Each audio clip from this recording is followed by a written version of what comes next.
नमस्कार दोस्तों, OCN network में आपका स्वागत है। मैं हूं ओमकार चौधरी। धीरेन्द्र पुंडीर जी जुड़ गए हैं, वरिष्ठ पत्रकार, किसी परिचय के मोहताज नहीं। धीरेन्द्र जी, बहुत अभिनंदन, बहुत स्वागत, नमस्कार। धीरेन्द्र जी, हमें ध्यान आता है मोहम्मद यूनुस जब कार्यकारी थे बांग्लादेश के, उस समय दीपू दास की पुलिस स्टेशन से खींच करके निर्मम हत्या की गई थी। उनकी डेड बॉडी को बिल्कुल एक सड़क पर पेड़ के ऊपर टांग दिया गया था और वहां उसको आग लगा दी गई थी। ये इतनी विभत्स और दर्दनाक घटना थी कि बांग्लादेश में अल्पसंख्यक हिंदुओं पर जगह-जगह जो अत्याचार हो रहे थे, वो सब पूरी दुनिया के सामने फिर से उजागर भी हुए और ये भी पता चला कि वहां पर मानव अधिकारों का और मौलिक अधिकारों का किस तरीके से खुलेआम उल्लंघन हो रहा है और कट्टरपंथियों को किस कदर खुलकर खेलने की छूट दी जाती है कि वो पुलिस की अभिरक्षा से भी लोगों को खींच कर ले जाएं और उठा करके जला दें। अभी एक और वहां घटना चल रही है। ये गाईबाथा जिला है। इसका भी जो पलाशबाड़ी है, वहां एक भगवान राम और श्री कृष्ण की मूर्ति स्थापित करने के लिए मंदिर का निर्माण चल रहा है। इस मंदिर निर्माण पर करीब 22 करोड़ रुपया खर्च होने वाला है और कुल मिलाकर के वहां पर जो हिंदू संगठन हैं, उनका प्रयास है कि जल्दी से जल्दी ये मंदिर पूरा हो। लेकिन जो बहुसंख्यक आबादी है, खास तौर से जो कट्टरपंथी हैं, उनका एक प्रदर्शन था और उस प्रदर्शन के दौरान ही इस मंदिर में जो निर्माणाधीन प्रतिमाएं हैं, उनको क्षति पहुंचाने की कोशिश की गई। अब एकजुट हिंदू वहां पर सड़कों पर उतरे हुए हैं और वो प्रदर्शन कर रहे हैं। एक दिन पहले ढाका में मशाल के साथ प्रदर्शन किया गया है और ये एक्चुअल में ये भी दर्शाता है कि जिस बांग्लादेश में और जिसका योगी आदित्यनाथ ने भी दीपूदास की घटना के बाद आगरा में सबसे पहले इस बात का आह्वान किया था कि बांग्लादेश को देख लो, अगर बटोगे तो कटोगे। वो जो घटना हुई थी, उसने हिंदुस्तान में सनातनियों को एकजुट किया, ये मेरा मानना है। आपकी क्या राय है ये जानेंगे। लेकिन उस घटना के बाद हम देख रहे हैं कि लोकसभा चुनाव में जो नुकसान हुआ था बीजेपी को, उसकी भरपाई फिर एकजुट सनातनियों ने हरियाणा में भी करके दी, महाराष्ट्र में भी, दिल्ली, बिहार में भी और बंगाल में भी एक बड़ा परिवर्तन हुआ, जिसकी उम्मीद शायद लोगों को नहीं थी, वो हुआ। क्या अब बांग्लादेश में जो हिंदू एकजुट हो रहे हैं, वो पश्चिम बंगाल में जो कुछ हुआ है, सनातनियों की एकता से जो एक बहुत बड़ा काम हुआ है, जो रुका हुआ था दशकों से, अब उनको भी यहाँ से प्रेरणा मिली है? सर नमस्कार आपको और तमाम दर्शकों को मेरी ओर से बहुत बहुत अभिवादन।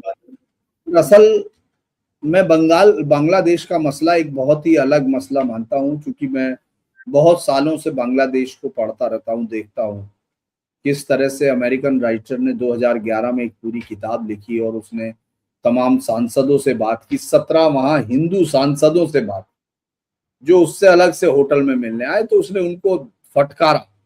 उसने कहा कि वो उनसे कह रहे थे कि भाई हम लोग यहाँ आवाज नहीं उठा सकते, माहौल आप देखते हैं। तो उसने कहा कि फिर आप हैं क्यों, अपने धर्म के लिए नहीं खड़ा हो सकते। फिर इसके बाद हम लोगों ने में के बाद देखा जिस तरह से वहां से वो तस्रीमा नसरीन निकली।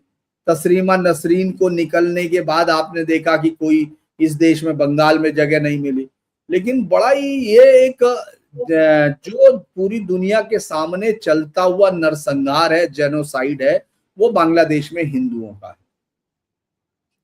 वो ये तो हो सकता है कि बांग्लादेश के जो लोगों को देख के हो सकता है इधर के लोगों ने अंगड़ाई ले ली हो या समझा हो स्थिति क्या, लेकिन उन लोगों को यहाँ के उससे कोई फायदा नहीं। बंगाल के हिंदुओं ने क्या किया इस बात का बांग्लादेश के हिंदुओं पे कतई कोई फर्क नहीं पड़ रहा, क्योंकि वो एक अकेले लड़ाई लड़ रहे हैं। मैं देख रहा था एक बच्चे को, जो बच्चा हर हर महादेव, छोटा सा बच्चा, मैंने उसका ट्वीट भी किया था, और मैंने कहा था कि हम इसको बचाने में असफल रहेंगे, क्योंकि अगले 1-2 साल बाद हमको इसकी कहीं बॉडी मिलेगी, कहीं कुछ मिलेगी, माफ करना ईश्वर मुझे माफ करे के लिए, लेकिन ये हकीकत है।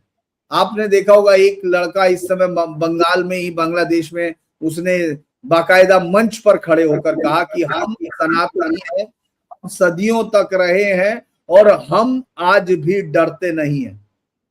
तो ये जो लड़ाई है, ये जो अंगड़ाई है, ये सब चीजें ये बांग्लादेश के हिंदुओं की है, जो उन्होंने अब ये सोच लिया कि वो खत्म होने जा रहे हैं, तो वो लड़ेंगे। सची एस दास्तीदार की किताब में वो है कि कहाँ गए मेरे लोग, एक इंग्लिश में उनकी बुक है, वो बताती है कि किस तरह से पूरी जनसंख्या को निर्मूल किया जा रहा, खत्म किया जा रहा। लेकिन आज वो लड़ते हुए देखते हैं तो मैं कई बार सोचता हूं कि इसमें भारत सरकार का क्या योगदान हो सकता है, क्या हम कोई योगदान दे। हम उनके लिए कुछ नहीं कर सकते, क्योंकि हिंदुस्तान में इस तरह के दलाल है जो आशुतोष या टाइप इस तरह के लोग हैं, जो कहते हैं बेशर्मी के साथ कि वो मसला उनका है, लेकिन फिलिस्तीन के मुसलमानों का मसला इसका है। इस तरह के बहुत ही खतरनाक और घटिया लोग जो इस देश में मौजूद हैं, पूर्वानंद जैसे लोग हैं जो ये कहते हैं, और उसके बावजूद वो नौकरी और तमाम चीजें, जो ये कहता है कि साहब हर एक हिंदू ने जो है मुस्लिम स्त्री के साथ जो है बलात्कार या तो अपने दिमाग में कर लिया या कर, ये सब चीजें जानते हैं सर क्या है? ये बांग्लादेश के हिंदुओं को सबसे नया चारा बनाया गया। बांग्लादेश के हिंदुओं ने, मुझे लगता है, रिएक्ट करने में देर की, ये तो कहना पड़ेगा, क्योंकि उनको हिंदुस्तान पे बहुत उम्मीदें थी। 1971 में अगर उस समय इंदिरा गांधी चाहती, या हमारे देश का जो स्ट्रेटेजिक अफेयर देखते थे वो लोग चाहते, तो एक मसले का परमानेंट हल निकाला जा सकता था, क्योंकि वो चोर, वो हत्यारे, वो लुटेरे बांग्लादेशी जो आज भी वही है, जो अबॉर्शन से बचे हुए लोगों की पैदाइश है, वो, माफ करना इन शब्दों के लिए, क्योंकि मुझे बहुत ऊपर वो आता है, क्योंकि उन लोगों के लिए हमने अपनी फौजों की ताकत दी, हमने अपने खून पसीने का पैसा उनको दिया, उसकी वजह से इस देश पर संकट आ गया था खाने का। यानी आप सोचिए, त्रिपुरा से लेकर सब जगह हमने बहुत सारे मुसलमानों को, मैं इसलिए कह रहा हूँ, हिंदुओं का तो चलिए मान लिया कि उनको गुजरना पड़ रहा था, लाखों हजारों लोगों को सिर्फ धर्म के आधार पर प्रोसिक्यूट किया जा रहा था, लेकिन ये तुम्हारी अपनी लड़ाई थी, लेकिन हमने उसमें हिस्सा लिया, जो मुस्लिम्स वहां के मौजूद थे कि साहब बांग्ला और फला। लेकिन हमने ये फैसला नहीं किया कि भारत के साथ के बॉर्डर पर चिटगांव से लेके तमाम हिस्सों पर क्या हम कभी एक ऐसा स्टेट खड़ा कर सकते थे जो हिंदू बाहुल्य होता, जहां ये तय होता कि भाई यहाँ आपको, आप चलाते रहिए, आपका राज्य, आपका राज्य, लेकिन इनके साथ कुछ होगा तो हम होंगे। तो उससे ये जो करोड़ों आपके यहाँ घुस गए, जो ये जो आपके देश को बर्बाद कर रहे हैं वायरस, बैक्टीरिया जो है बांग्लादेशी घुसपैठियों का, वो आज यहाँ बढ़ा, तो वहां आप उनकी क्या मदद करेंगे? क्योंकि आपकी सरकारों ने नहीं की, उस वक्त नहीं की। तो इसीलिए मैं तो ये मानता हूं कि उनको बांग्लादेश में, बंगाल में जो देखा होगा, उसकी कोई इमोशनल सपोर्ट होगी, क्योंकि मैं बहुत सारे बांग्लादेशी अपने दोस्त, बंगाल के अपने दोस्तों से मिलता रहा, जिनके उस तरफ अभी भी परिवार बचे हुए, लेकिन बस वो ये सोचते हैं कि छोड़ के आ जाना, वो किसी भी तरह चाहते हैं कि हिंदुस्तान में चले आए। अभी मुझे बहुत बड़ी एक अमित शाह जी की एक स्पीच याद आ रही, जिसमें उन्होंने कहा कि उनसे लोग मिलने आते हैं, तो एक हरियाणा का लड़का आया, उसने बहुत आसान सा सुझाव देने की कोशिश की, जिसको उन्होंने चाय भी पिलाई। उसने कहा कि जो लोग वहां से आना चाहते हैं आ जाए, बस जमीन अपने साथ ले आए। लेकिन जमीन तो हम दे के आगे, भाई बांग्लादेश से जितने लोग आए, हमको उतनी जमीन लेनी चाहिए थी उनसे, ये वल्लभ भाई पटेल का प्रस्ताव था, लेकिन नेहरू ने उसमें भी पंचर किया। आज ये जो बच्चे आए हैं सर, जिनको आप देख रहे हैं बांग्लादेश में, जिनके साथ रेप हो रहा, महिलाओं के साथ, वो पूरी दुनिया में आरफा खानम, शेरवानी, राणा अयूब जैसे जिस तरह के पत्रकार नुमा जिहादी हैं, वो ये जानते हैं कि अगर हम यहाँ फिलिस्तीन की फिल्मों पे रोएंगे, हम फिलिस्तीन पे रोएंगे, तो जो हिंदुस्तान के हिंदू हैं वो इसी में उलझे रहेंगे। उनकी तरफ से ये आइडिया ही कभी नहीं आएगा कि हम बांग्लादेश के हिंदुओं के लिए कैसे मूव करें, हम क्या कर सकते हैं। हमारी सरकारें तो अब इस समय तो खैर ये सरकार तो इतने संकटों में है कि भाई एक प्रधानमंत्री है जो लड़ रहा है, सब तरफ है, और उसके ऊपर आपके देश में हमले हो रहे हैं। और मतलब कि देश तो एक तरह से एक ही होता है, आप अगर कुछ बोलते हैं तो आप कितना खुशी के मारे उनको नाचते हुए देखते हैं। उनके अंदर की हिंसा आप सोचिए। अपूर्वानंद ने तो क्या कहा होगा, लेकिन मैं इनकी पूछता हूँ, मैं बहुत सारे पत्रकारों के साथ जब था तो अगर कोई घुस जाते थे, मैं जब मिनिस्ट्री ऑफ होम में कवर करता था, तो अगर कोई मान लीजिए चाइना ने गलवान कर दिया तो उनकी खुशी दिखने लगती थी। कहां गया 56 इंच का सीना, अगर कहीं से ट्रांसग्रेशन हो गया उसमें वो चिल्लाने लगे, और वो खुशी के मारे, मतलब वो दिखाते ये थे कि साहब हम देश के बहुत, तुम देश के कभी नहीं हो। क्योंकि देश तो ऐसे समय पे सवाल इस देश में होना चाहिए। क्या कोई विपक्षी नेता ने, आपने देखा एक भी विपक्षी नेता ने ये कहा है कि बांग्लादेश में जो हिंदुओं के साथ हो रहा है उस पर एक सर्वदलीय मीटिंग होनी चाहिए?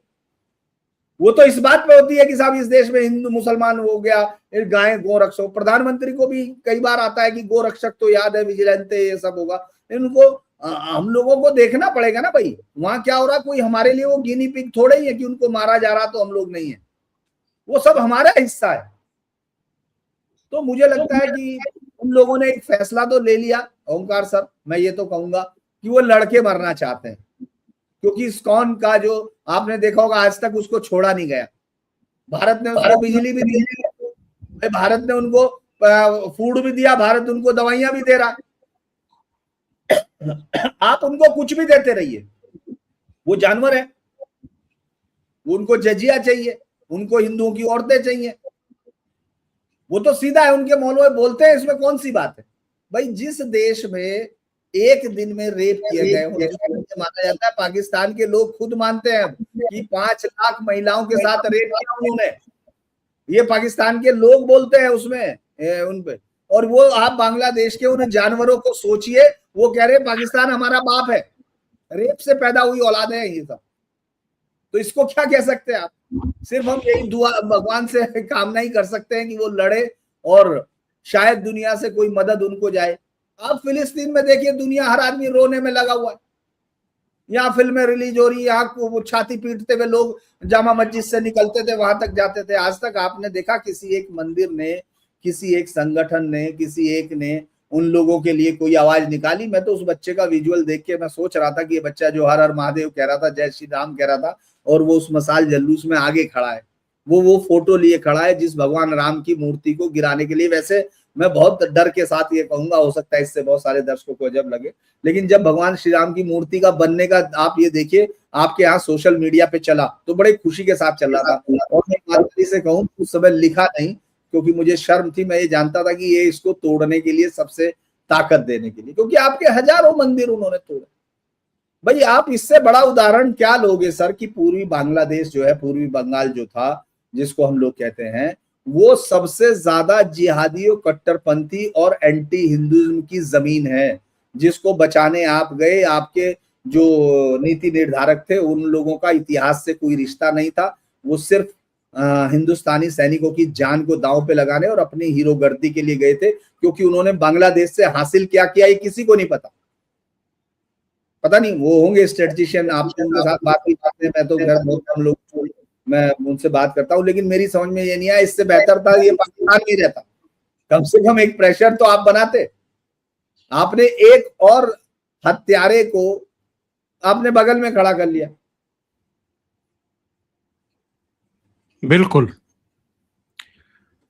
और अगर हम, भगवान राम की जिक्र हो रही है तो फिर क्यों ना हम अपने यहाँ भी जो भगवान राम के मंदिर का निर्माण हुआ, एक न्यास बना, एक निर्माण समिति बनी, प्रबंधन के लिए, वहाँ की व्यवस्थाओं के लिए बाकायदा एक पूरा निजाम जो है, वो जो एक सिस्टम होता है उसको खड़ा किया गया। लेकिन जनवरी 2024 में उसके कपाट खुले लोगों के दर्शनों के लिए, और देश विदेश से, देश के भी सभी हिस्सों से जो राम भक्त हैं, जो आस्थावान हैं, वो अयोध्या पहुंचे। और अयोध्या का भी अगर हम देखें तो जितना जीएसटी कलेक्शन गाजियाबाद का नहीं है, उससे ज्यादा अयोध्या का हुआ महाकुंभ के समय। यानी आस्थावानों की इतनी भीड़ और इतना दान आया है, और क्या इससे झटका नहीं लगता कि जिन भगवान राम को कोटि कोटि सनातनी अपना आराध्य मानता है, अपना सब कुछ मानता है, जो हमारी रगों में खून की तरह बहते हैं, उन राम जी के मंदिर में भी दान पेटिका में खुली लूट कर ली जाए? कैसे बेशर्म लोग हैं! या कोई नैतिकता नाम की कोई चीज नहीं है, डर या भय नहीं है, या व्यवस्था में ही बहुत बड़ी खामी है। दरअसल सर कई बार क्या होता है ना कि हम लोगों के साथ जो हम लोग को देखते हैं सुनते हैं वो भी एक इस स्टेट में चले जाते हैं, उनको लगता है कि हम लोग बस वही बोले जो दिखता है। मैं कई बार इस बात को महसूस करता हूँ कि इस पे क्या, इसके लिए शब्दों का चयन करना पड़ता है। आप ये सोचिए कि सनातन नहीं, पूरी दुनिया की जो मर्यादाएं हैं सबसे वो पूछते हैं। नारद इसी तरह शुरू होता है कि वो पूछते हैं नारद वाल्मीकि से, सबसे उत्तम पुरुष कौन है? सर्वोत्तम पुरुष कहते हैं, सर्वोत्तम। तो कहते हैं रामो विग्रहवाना धर्मा, राम जो विग्रह के रूप है, धर्म के विग्रह है, यानी धर्म के मूर्तिमान स्वरूप है। हमारी हर आस्था, हमारी हर मर्यादा, यहाँ तक कि जो आपके फेरे होते हैं, जो हिंदू समाज में फेरे किए जाते हैं, उनकी पद्धति वहीं से आती है। जो ये कहते हैं सुन वो अनुज वधु भगनी सुतनारी सुन सट ये कन्या समचारी कुदृष्टि बिलोक ही जोए ताहे वधे कछु पाप ना होई। आप आज तक उन मर्यादाओं को मानते हैं। उस भगवान राम के मंदिर जिसके 500 साल तक युद्ध किया हम लोगों के पूर्वजों ने, उस युद्ध में हो सकता है कि भाई इन लोगों के नाम है, जिन लोगों के नाम आ रहे हैं, कि उसके एक छोटे से कालखंड में वो खड़े हुए हों। लेकिन उन्होंने क्या किया कि उन्होंने सारे कालखंडों का जो युद्ध है उसको अपमानित कर दिया। हरियाणा, मैं जब वहां जाता था उस समय बहुत सारे गांव में हमने देखा जूते नहीं पहनते थे लोग, छाता नहीं लगाते थे। 500 साल से ये परंपरा थी, उन्होंने कहा कि नहीं पहनेंगे क्योंकि वो भगवान राम का घर किसी और के अंदर। वो सब गायब। ये आदमी की साथ ये धोती पहनता है, ये कुर्ता पहनता है, ये फला पहनता है, इसने कुछ नहीं किया, ये नहीं किया। ये आदमी जिसने राम भक्तों पे गोलियां चलाई, ये है साहब। वैसे रात दिन वो सारे लोग जो हम लोग वो देखते सुनते, मुलायम सिंह को, तमाम लोग गालियां देंगे, लेकिन उनको ये समझ में नहीं आएगा कि यार ये नृपेंद्र मिश्रा क्या है भाई। ठीक है, होंगे बहुत बड़े चीज होंगे यार, वो बहुत अद्भुत होंगे, लेकिन उनको भी श्री राम आप पीएमओ में रखिए, कौन मना कर रहा है? आप उनको भी श्री राम ट्रस्ट से जोड़ रहे हो, जिन्होंने श्री राम भक्तों पे गोलियां चलाई।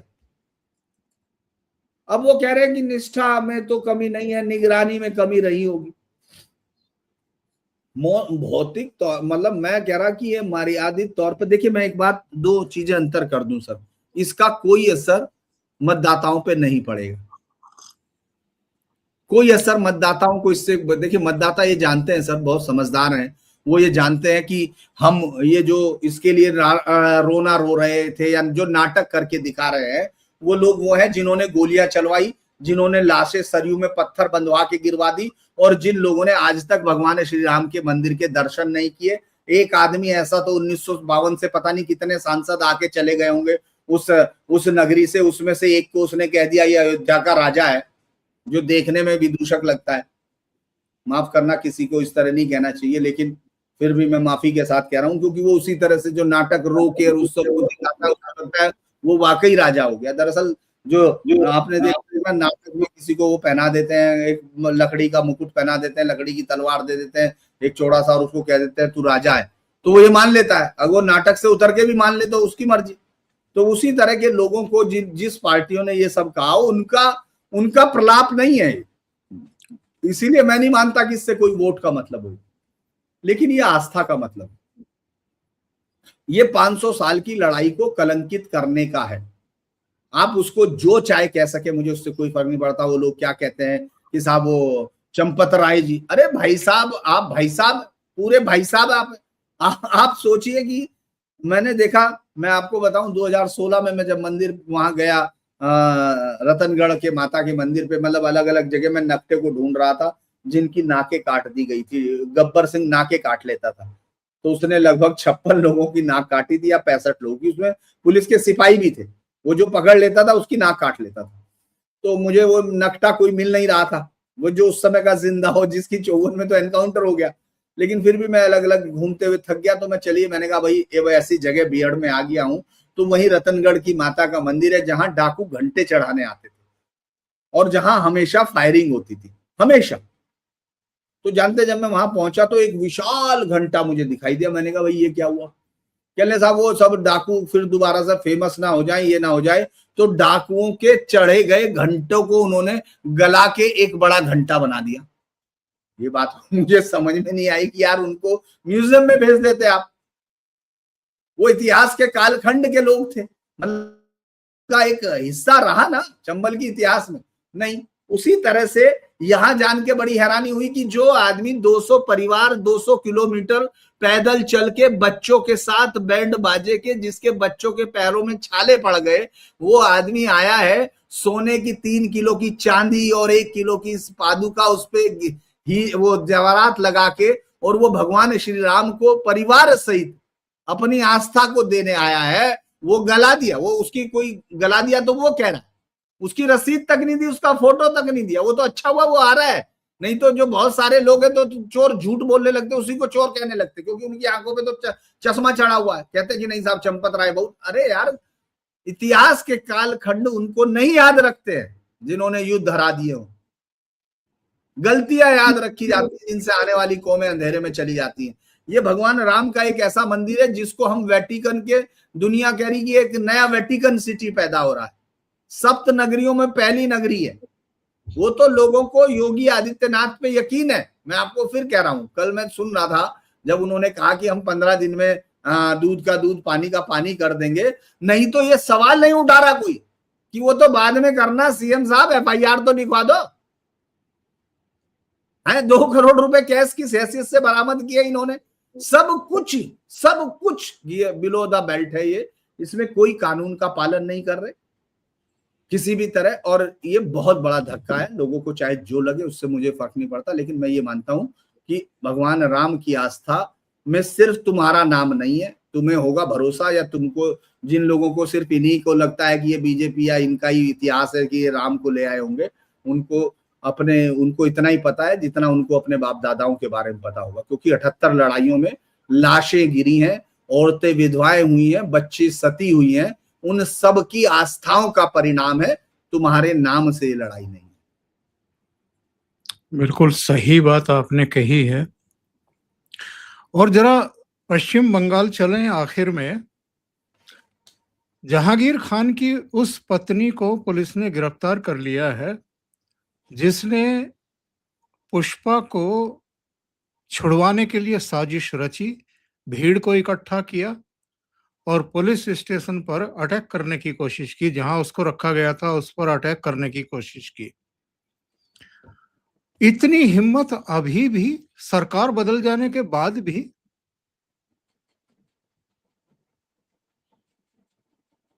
जी हाँ, माफ करना सर। असल अभी मैंने एक बड़ी इंटरेस्टिंग चीज मुझे लगा, मैं जब बात कर रहा था बंगाल में दोस्तों से, तो एक चीज दिखी कि जो लोग एक वो डायलॉग बोलते थे ना, इकोसिस्टम हमारा है, तो वो जो है, मुझे लगा कि यार चलो ये तो हिंदी फिल्मों का डायलॉग है।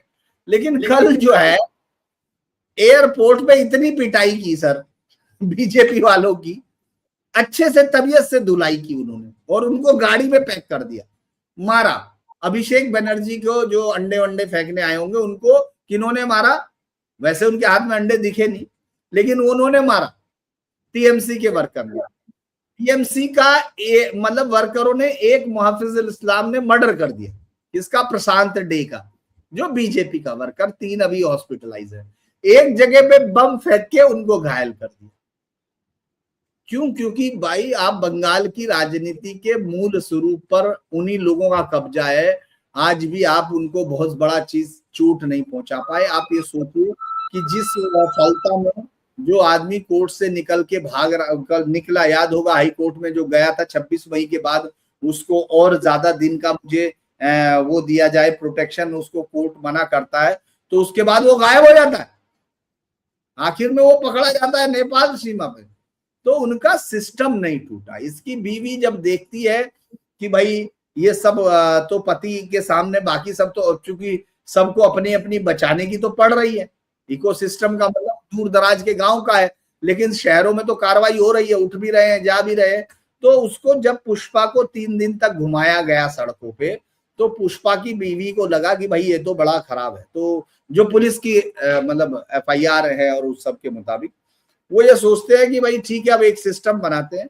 तो वो एक शाहीन बाग स्टाइल प्रदर्शन तैयार करती है कि आगे बच्चे, औरतें और फिर पुरुष, उसको कई पार्टों में बांटना है। 3 पार्टों में वो बांटते हैं कि एक इंगेज करेगा इनको, महिलाएं इसको इंगेज करेंगी, और वो जो लोग जाके उसको थाने पे हमला करके उसको छुड़ा के ले आएंगे।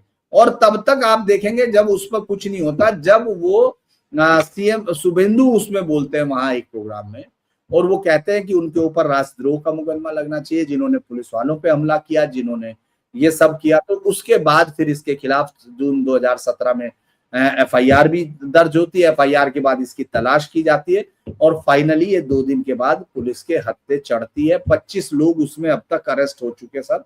और ये एक बड़ा बंगाल की राज्य बड़ा दुर्भाग्य है कि वो अभी तक अपना चरित्र को बदल नहीं रही है। वो अगर बीजेपी के लोगों को छूट मिलती तो बीजेपी के लोग उनसे भी ज्यादा उनको ठीक कर देते, क्योंकि उनके अंदर तो गुस्सा भरा हुआ। लेकिन बीजेपी ने ये तो अच्छा किया कि हिंसा पर रोक लगाई, लेकिन इन मूल जो द्रोही है इन पर पुलिस का एक्शन और कड़ा होना चाहिए था। लेकिन ये भी मजबूरी है कि एक पुलिस वाला तो अभी पकड़ा गया, जो उसको पकड़ा है सालमन का एक इंचार्ज था। लगातार अगर आप देखें एक बड़ा इकोसिस्टम उनके साथ है, और इसीलिए बार बार उसको कर पाने में मुझे लगता है कि नाकाम होता है। लेकिन फिर भी ये एक बड़ी कामयाबी है, और इससे हौसले भी टूटेंगे जिनके दिमाग में ये था कि वो महिलाओं को आगे करके, क्योंकि आप देखेंगे इस पर हमला करने से पहले एक दिन उन्होंने सड़क पे उतर के टेस्ट किया, उन्होंने सड़क रोकी थी, सड़क रोक के, और उसके लिए न कि उसको छोड़ो। और जब उन्होंने देखा पुलिस ने कुछ नहीं किया है, तो वो अगले दिन थाने को से तोड़ने के लिए आ गए थे। जी। और आज ही शुभेंदु अधिकारी ने ये ऐलान किया है कि इसी सत्र में एक कड़ा कानून लाया जाएगा।